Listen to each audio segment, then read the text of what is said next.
और हम और आप कितने विचारों में पड़े हुए हैं। हम लोग विचार करते हैं मुझे ये परेशानी है, मुझे ये परेशानी है, मुझे ये परेशानी है। याद रखना, जिंदगी में ऐसा कोई संसार में मृत्यु लोक में पैदा नहीं हुआ जिसके मस्तक पर टेंशन नहीं हुआ। सबको चिंता है, सबको टेंशन है, सबको कुछ ना कुछ परेशानी है।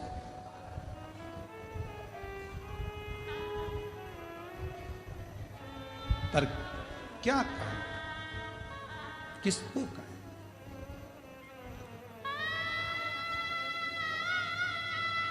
अपनी समस्या का हल अपने को करना है। हमने पहले भी एक बात कही थी, आज फिर कह रहे हैं। इधर एक माता जी बैठी हैं, उनको बहुत तेज छींक आ रही है। मैं इधर वाले भैया जी से कहूं कि छींक दो, तो उनकी छींक इधर वाला छींक सकता है क्या?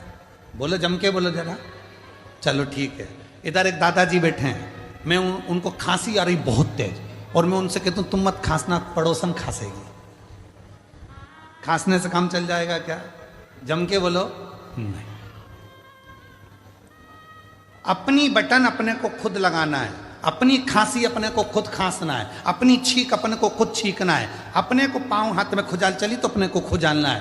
अर्थात अपने पेट में दर्द हुआ तो दवाई भी अपने को खाना है। तो अपनी जिंदगी में अगर दुख आया है तो एक लोटा जल चढ़ाकर उस दुख को भी अपने को ही काटना है, कोई दूसरा नहीं काटेगा।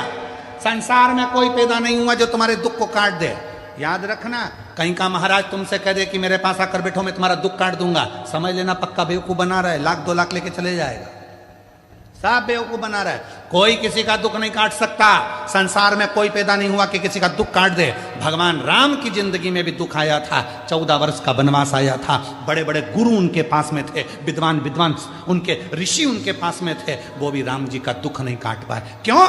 राम जी ने पूछा मेरी जिंदगी में दुख आया, सीता मैया की जीवन में दुख आया था, इतने बड़े बड़े उनके पिता जनक जैसे विद्वान थे, तो दुख का नहीं काट पाए। क्यों? क्योंकि जो हमारे पिछले कर्म का भोग है वो हमको खुद भोगना पड़ेगा, अपना दुख खुद को काटना पड़ेगा, कोई नहीं काटे।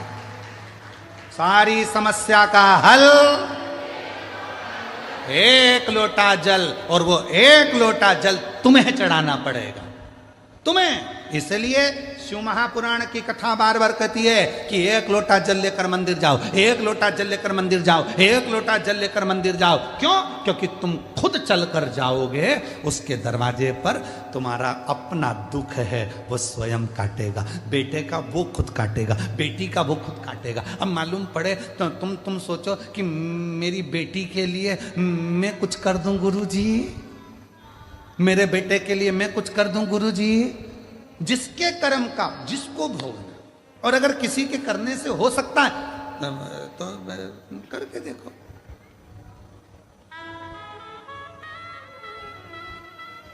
शादी में कौन कौन जाते हो? हाथ उठाओ जितने लोग शादी में जाते हैं, जम के हाथ उठाओ जरा सभी लोग। हाँ उठा लिए, धर लो वापिस। शादी में खाना खाते हो, भोजन करते हो, हाथ तो उठाओ। हाँ ठीक है।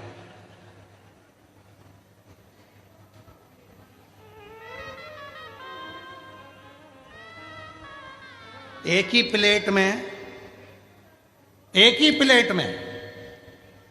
ही गुलाब जामुन की कटोरी, एक ही गाजर के हलवे की कटोरी, उसमें दोनों पति पत्नी खा लेते हो? जम के तो बोलो नहीं। गाजर का हलवा दोनों को अलग अलग खाना है। समोसा पति भी खाएगा, पत्नी भी खाएगी, इसकी प्लेट अलग, इसकी प्लेट अलग। ये खाएगा, इसका पेट भराएगा, वो खाएगी, उसका पेट भराएगा। तो मंदिर भी सबको जाना चाहिए। पर कई लोग विचार में रहे, गुरुजी जब दान करने का नंबर आता है, कहीं 150 रुपए चढ़ाना होते हैं, तो माताएं सिर पे पल्लू लेके पति को टच कर लेती है। टच। हमने पूछा इससे क्या होगा? 50-50।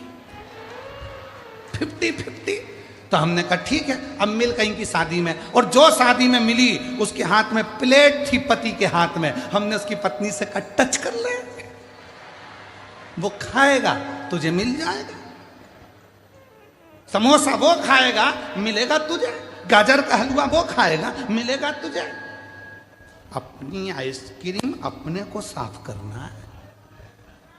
अपना दुख अपने को मिटाना है, दूसरे की सामर्थ्यता नहीं। ये तुम लोग जो ढोंग प्रपंच में फंस जाते हो, आडंबर में फंस जाते हो, कहीं का आकर कह देता मेरे पास आकर बैठो, मैं तुम्हारी पूरी जिंदगी संवार दूंगा, मैं तुम्हारा दुख मिटा दूंगा। उसका बापड़े का तो खुद नहीं मिट रही जो तुम्हारा मिटाने चला।